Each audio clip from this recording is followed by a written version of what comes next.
Okay, next ఇష్యూకి వెళ్దాం. హుస్సేన్ సాగర్ బ్రాహ్మణవాడి భూముల వివాదం ఎటు తేలటం లేదు. 10 ఎకరాల భూమికి సంబంధించి 300 మంది బాధితులు ఉన్నారు. వారు అడుగుతున్న ప్రశ్నలకు అధికారులు ఏం సమాధానం చెప్తారో చూడాలి. ఎఫ్టీఎల్ బఫర్ అంటున్న అధికారులు రిజిస్ట్రేషన్స్ ట్రాన్సాక్షన్స్ ఎలా చేశారని నిలదీస్తున్నారు. ఆదాయం కోసమే అధికారులు రిజిస్ట్రేషన్ చేశారా?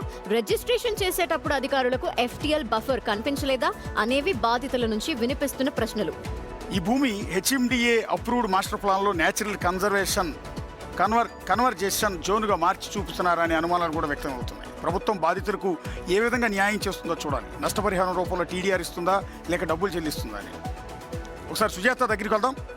సుజాత, ఏంటిది మళ్ళీ కొత్త సమస్య? అంటే వాళ్ళు ప్రశ్నిస్తున్నది కూడా కరెక్టే. ఎఫ్టీఎల్ బఫర్ అనేది ముందు తెలియలేదా అనేది అధికారుల్ని. సో ఏం క్లారిటీ ఇస్తున్నారు?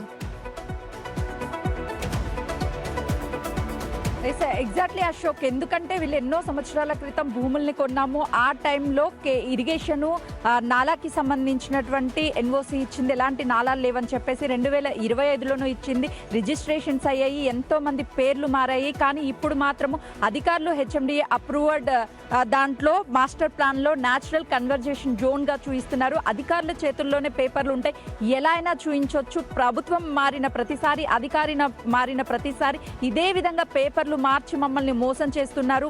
మాకు రిజిస్ట్రేషన్స్ ఎలా చేశారు అని చెప్పేసి ప్రశ్నిస్తున్నారు. దాదాపు 300 మంది కుటుంబ సభ్యులు ఉన్నారు ఇందులో. వాళ్ళందరికీ ప్రభుత్వం ఏ విధంగా న్యాయం చేస్తుంది? టీడీఆర్ చెల్లిస్తుందా లేకపోతే మాకు డబ్బులు చెల్లిస్తుందా? ఇప్పటికే మేము ఎల్ఆర్ఎస్ కట్టాము, ఎల్ఆర్ఎస్కి మీరు అదనంగా కట్టమన్నా మేము కట్టడానికి సిద్ధంగా ఉన్నాము. అనుమతులు ఇవ్వకుండా మమ్మల్ని ఎందుకు ఇబ్బంది పెడుతున్నారు? కోర్టు కేసుల్లో ఎందుకు ఇరికిస్తున్నారు అని చెప్పేసి అధికారులను నిలదీస్తున్నారు. ప్రధానంగా ఇందులో ప్రధాన పాత్ర పోషించింది ఇరిగేషన్. 2 సార్లు ఎన్ఓసీలు ఇచ్చింది. ఇప్పుడు డ్రామాలు క్రియేట్ చేస్తుంది. ఈ భూములు ఇరిగేషన్ ఎఫ్టీఎల్లోకి వస్తుంది, బఫర్లోకి వస్తుందని. బఫర్లోకి ఎఫ్టీఎల్లోకి వస్తే ఎలా ఇచ్చారు అనుమతులు, ఎలా ఎన్ఓసీ ఇచ్చారు అని చెప్పేసి ప్రశ్నిస్తుంది. ఖచ్చితంగా అధికారులు సమాధానం చెప్పాలి. బిగ్ టీవీ నుంచి ఒక్కటే విజ్ఞప్తి చేస్తున్నాం అధికారులకి, ఇలాంటి పేద ప్రజలతో ఎవరు ఆడుకోకండి. 300 మంది కుటుంబ సభ్యులు, అంటే బాధితులు 300 మంది ఉన్నారు. వాళ్ళకి ఏ విధంగా ప్రభుత్వం న్యాయం చేస్తుంది? టీడీఆర్ చెల్లిస్తుందా? చెల్లించండి.